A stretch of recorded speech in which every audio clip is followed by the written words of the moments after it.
खबर नई दिल्ली से आ रही है, जहां आईटीओ स्थित गांधी प्रतिष्ठान में आयोजित पिछड़ा वर्ग विकास मंच के बैनर तले समीक्षा गोष्ठी का संबोधित करते हुए वरिष्ठ पत्रकार एवं संपादक प्रदीप विश्वकर्मा ने सर्वाधिक संख्या होने के बावजूद कुंभकर्ण की नींद में सो रहे पिछड़ों को सावधान करते हुए कहा कि चुपचाप तमाशा देखते रहने से कुछ होने वाला नहीं है।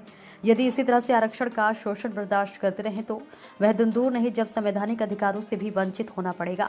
श्री विश्वकर्मा ने आगे कहा कि चाहे पंचायत चुनाव हुए हो या नगर पालिका चुनाव, विधानसभा चुनाव हुए हो या लोकसभा के चुनाव, चाहे किसी भी पद की नौकरियां रही हों, ओबीसी को मात्र 9% आरक्षण ही मिल सका है, जबकि कम जनसंख्या वाले लोग सरकार की मिलीभगत से आबादी से कई गुना आरक्षण खा रहे हैं। इसलिए आप लोगों को प्रत्येक मौके पर सावधान रहने की आवश्यकता है, वरना जानकारी मिलते ही उसकी लड़ाई लड़नी होगी, वरना रोते समय चुप कराने वाला भी कोई नहीं मिलेगा। उन्होंने अपने गुस्से का इजहार करते हुए कहा कि आज देश की राजधानी में ओबीसी का इतना महत्वपूर्ण कार्यक्रम हो रहा है, लेकिन मीडिया और आर्थिक प्रभाव के कारण कार्यक्रम का प्रचार और आपकी आवाज मीटिंग हॉल में दबकर रह जाती है। उन्होंने उपस्थित लोगों से अपने संवैधानिक अधिकारों के लिए जागरूक रहने की अपील की। कार्यक्रम में मुख्य रूप से retired IAS doctor Premchand Patanjali एवं राष्ट्रीय अध्यक्ष सांसद रामचंद्र जांगड़ सहित देश के जाने माने प्रतिष्ठित लोग मौजूद रहे। हमको आरक्षण मिला मात्र 3.2%।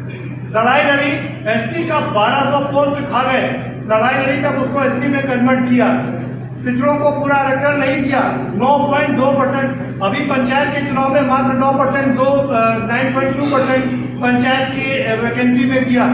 लगातार जो वैकेंसीज हैं उसमें डाका डाला जा रहा है और हम कुछ नहीं कर रहे हैं। हमें अपनी जागरूकता यहाँ दिखानी होगी। जो भी वैकेंसी निकले उस वैकेंसी में पता करना होगा कि कितने % हम लोगों को आरक्षण दिया जा रहा है, और अगर नहीं दिया जा रहा है तो हमको उसके लिए लड़ाई लड़नी पड़ेगी। क्योंकि अगर हम उसके लिए लड़ाई नहीं लड़ेंगे तो आर्थिक रूप से मजबूत नहीं होंगे, और अगर हम आर्थिक रूप से मजबूत नहीं हुए तो यकीन मानिए ये लोग हमें इसी तरह बैल के रूप में चलाते रहेंगे, खुद बैलगाड़ी पे बैठे रहेंगे और हमें बैल की तरह जोतते रहेंगे। तो मित्रों, सबसे पहले हमारा काम है अपने आप को आर्थिक रूप से मजबूत करें, और जो भी वैकेंसी निकले उस वैकेंसी में ये देखें कि कहां पर पिछड़ों का हक मारा जा रहा है और उसके लिए लड़ाई करें।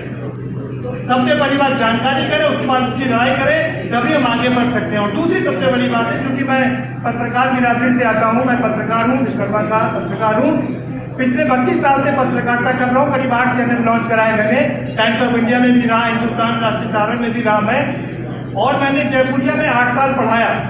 दुर्भाग्य है कि अपने घर के परिवार के एक भी बच्चा पत्रकारिता क्षेत्र में नहीं आता। जब तक हमारे घर के लोग पत्रकारिता के क्षेत्र में नहीं आएंगे, आपकी आवाज दूर तक नहीं पहुंच पाएगी। हम इतना बड़ा यहाँ पर आंदोलन कर रहे हैं, इतना बड़ा यहाँ जनसभा कर रहे हैं, लेकिन कोई आवाज कहीं नहीं जाएगी। लेकिन अगर यही किसी खास दूसरे वर्ग ने यहाँ पर इतना बड़ा कार्यक्रम किया होता, इतना छोटा कार्यक्रम किया होता, तो पूरे देश में उसकी आवाज गूंज रही होती। तो इसलिए हमको अपने वर्ग के लोगों को भी आगे लाना पड़ेगा, उनको पत्रकारिता के क्षेत्र में बढ़ाना पड़ेगा। मैं तो 700 चैनल है, 700 चैनल में मात्र 1-2 ओबीसी है, 3 ओबीसी थे, राहुल विश्वकर्मा था एनडीटीवी में, वो भी बाहर हो गए हैं। अब एक विश्वकर्मा, एक वो है यहाँ पर दूसरी जाति के, और अकेला मैं विश्वकर्मा हूँ जो संपादक हूँ।